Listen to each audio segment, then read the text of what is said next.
నమస్తే welcome to today TV news. Bhattiprolu గ్రామ Telugu Desam party కార్యకర్తల విస్తృత స్థాయి సమావేశం బాపట్ల జిల్లా వేమూరు నియోజకవర్గ మండల కేంద్రమైన బట్టిప్రోలులో గ్రామ తెలుగుదేశం పార్టీ ఉపాధ్యక్షులు ఇబ్రహీం బేగ్ అధ్యక్షతన గ్రామ తెలుగుదేశం పార్టీ కార్యకర్తలు నాయకుల విస్తృత స్థాయి సమావేశం స్థానిక శ్రీ వాసవి కన్యకా పరమేశ్వరి దేవస్థానం ఆవరణలో రాష్ట్ర పార్టీ కార్యదర్శి తూనుగుంట్ల సాయిబాబా నేతృత్వంలో నిర్వహించారు. సాయిబాబా సభ్యులు నువ్వు ఉద్దేశించి మాట్లాడుతూ 2024 సార్వత్రిక ఎన్నికల నేపథ్యంలో రానున్న ఈ 45 రోజుల ప్రతి ఒక్కరూ పార్టీకి అంకిత భావంతో కృషి చేయాలని అన్నారు. సమావేశంలో బట్టు మల్లికార్జునరావు, ఎర్రంశెట్టి కరుణ శ్రీనివాసరావు, ఎడ్ల జయశీలరా, కనపర్తి సుందర్రావు, జంగం శ్యామన్ తదితరులు పాల్గొన్నారు.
కాబట్టి గెలిపించుకోవడానికి నియోజకవర్గ ప్రజలు కూడా అందరూ కూడా తాపాత్రంతో ఉన్నారు.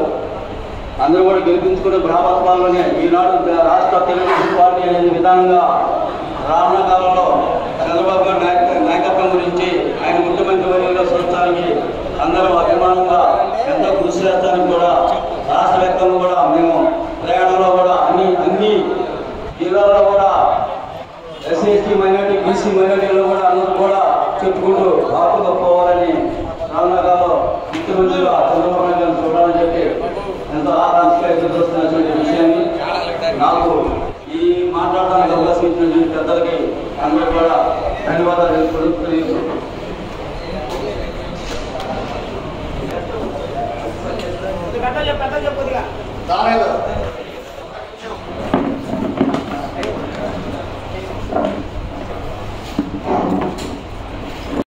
వాళ్ళ పార్టీ గురించి ఆడే మాట్లాడుతున్నాం ఈడే మాట్లాడుతున్నామని ప్రజలకు మనం ఏం చెప్పాలనేది మనం ముందుకు వెళ్తాం. మనం ఎక్కడి నుంచి అన్నా ప్రతి వాళ్ళు ఎవరు ఏ రావాలి, ప్రతి వాళ్ళు ఇంటికి వెళ్ళి ప్రతి వాళ్ళు చెప్పుకొని మనం ఆనందంగా గెలిపించగలిగితే మనందరం మంచిగా ఉంటామని చెప్పి నేను అందరికీ నమస్కారం. మన కార్యకర్తలందరికీ గ్రూప్లో మెసేజ్ కానీ ఫార్వర్డ్ అవ్వగానే అందరూ యాక్టివ్గా ఎగబాటు రాకపోతే చాలా ఇబ్బంది పడేది మనందరం. మన కార్యకర్తలను చాలా ఇబ్బంది పడతాం. ఇంకొక విషయం ఉంది, ఇప్పుడు కొత్తలో గెలిచేద్దాం అనుకున్నారు ఈజీగా, అంత ఈజీ కాదు. ఇప్పుడు వచ్చినప్పుడు చాలా యాక్టివ్గానే పనిచేస్తారు. మన ఊరిలో అనుకోకూడదు, జనంలో అవేర్నెస్ ఉంది, కానీ తను ఇక్కడే పడుకుని ఇక్కడే నిద్రించి పల్లె నిద్రలాగా పొద్దున ఓగా తిరుగుతున్నాడు. మన మీద తిరుగుతామని చెప్పి ఎవరికైనా నొప్పి నిలబడితే నానా సంకలాగా వచ్చింది. పడిన 5 సంవత్సరాల కష్టాలు మళ్ళీ పడాల్సి వచ్చింది. దయచేసి ఇప్పుడు పక్కల్లో మనం చెప్పాము, జనంలో ఓట్లేస్తారు, మనం అయిపోయింది అనుకోరు. సాయిబాబా గారు కానీ అన్నబాబు గారు కానీ చెప్పడం వరకు పోరాటాలు చేశారు సార్ అన్నబాబు గారు, చంద్రబాబు నాయుడు గారు. కానీ జనంలో ఎవరైనా చేయాలంటే ఎవరి కాదు మనం ప్రత్యేకంగా పనిచేయాలి. ప్రతి ఒక్కరు గట్టిగా యాక్టివ్గా పనిచేయకపోతే జనాల్లో ఎవరైనా సవాళ్ళు ఈ రెండు నెలలు 45 రోజుల లోపే, దాదాపు 2 నెలల లోపే ఎలక్షన్ పోతుంది. అందరూ యాక్టివ్గా పని. కార్యకర్త అనేటటువంటి వ్యక్తికి ఎప్పుడైతే ఒక ధైర్యాన్ని భరోసాని మనం కల్పించగలుగుతామో అప్పుడు బయటకు వచ్చి ధైర్యంగా నిలబడేటటువంటి అవకాశం ఉంటుంది. నాయకులుగా ఉన్నటువంటి వాళ్ళే భయపడిపోయి పక్కకెళ్ళో ఈ 5 సంవత్సరాలని నిర్విఘ్నంగా మనం ఈ కార్యక్రమాలు చెప్పుకోగలిగాం. 50-60 మందితో మొదలైనటువంటి మన సమావేశాలు ఈ రోజున 200-300 మంది కార్యకర్తలు సమావేశానికి రావాలని చెబుతారు. ఇవాళ ఎవరైతే ఇబ్బందులు పడ్డారో ప్రతిపక్షంలో ఉండి మనల్ని టార్గెట్ చేసి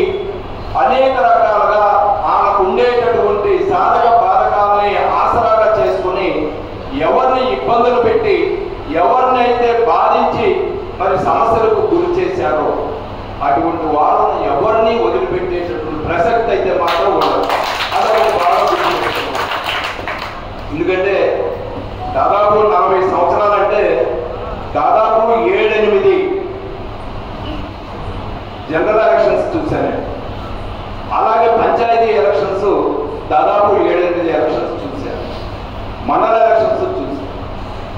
ఇన్ని ఎలక్షన్లో సంపాదించినటువంటి అనుభవం ఒకటైతే ఈ ఒక్క 5 ఏళ్లలో ఎదుర్కొన్నటువంటి అనుభవం అంత సమానమైనటువంటి అనుభవాన్ని వాళ్ళు ఎదుర్కోవాల్సి వచ్చింది. కాబట్టి దీని అందరికీ కూడా సమాధానం చెప్పాలంటే 50,000-50,000తో మెజారిటీతో గెలుస్తాడు, ఇంకెవరికి మంత్రి అవుతాడు అని చెప్పని మనం ఇక్కడ చెప్పుకుంటే అయిపోవడం. దానికి మనం ఏం చేయాలి? కార్యకర్తలుగా, నాయకులుగా మన స్థాయిలో మనం ఏ విధంగా కష్టపడాలి, పార్టీని గెలిపించుకోవడానికి మనం ఏ విధమైనటువంటి ప్రణాళికను రచించుకుని ముందుకెళ్ళాలి అనేది మన దగ్గర ఉండాలి. ఆ విధంగా పనిచేసి ప్రజల్లోకి వెళితే తప్పనిసరిగా ప్రజలు ఆదరించే పరిస్థితి ఉంది. ఈ రోజున రాష్ట్ర వ్యాప్తంగా సర్వేలు జరుగుతూ ఉన్నటువంటి దాదాపు ఇప్పటికీ ఒక 25-30 సర్వే సంస్థలు వాటి రిజల్ట్స్ని ప్రకటించడం జరుగుతుంది. రోజు ఏదో ఒక సంస్థ, దీంట్లో కొన్ని క్రెడిబిలిటీ కలిగిన సంస్థలు ఉన్నాయి, కొన్ని ఏదో తాత్కాలికంగా ఏదో పెట్టి ఉపయోగించుకున్నాడు, కోడిగట్టి డ్రామాని మరొక రకంగా ఉపయోగించుకున్నాడు. అన్నిటికీ మించి చెయ్యలేనటువంటి హామీల్ని, వాగ్దానాల్ని ప్రజలకిచ్చి ప్రజల్ని వంచడం జరిగింది, యువతను వంచడం జరిగింది. నా అప్పలో నా చెల్లెళ్ళు, నా అమ్మలో అని చెప్పని, నా అమ్మలో నా తాతలో అని చెప్పని వాళ్ళని ఒక్కొక్క వర్గాన్ని ఒక్కొక్క రకంగా వంచి అధికారంలోకి వచ్చారు. వచ్చినటువంటి క్రమనే ప్రజావేదికని కూర్చారు. వచ్చి అధికారం చేపట్టినటువంటి వారం రోజుల్లోపే మొట్టమొదటి సమావేశాన్ని అధికారులతో దాంట్లో పెట్టుకుని కలెక్టర్, ఎస్పీతో చంద్రబాబు నాయుడు ప్రజాధనంతో కట్టినటువంటి ప్రజా వేదికని కూల్చేశాడు. అంటే ఈ ప్రభుత్వం యొక్క పరిపాలన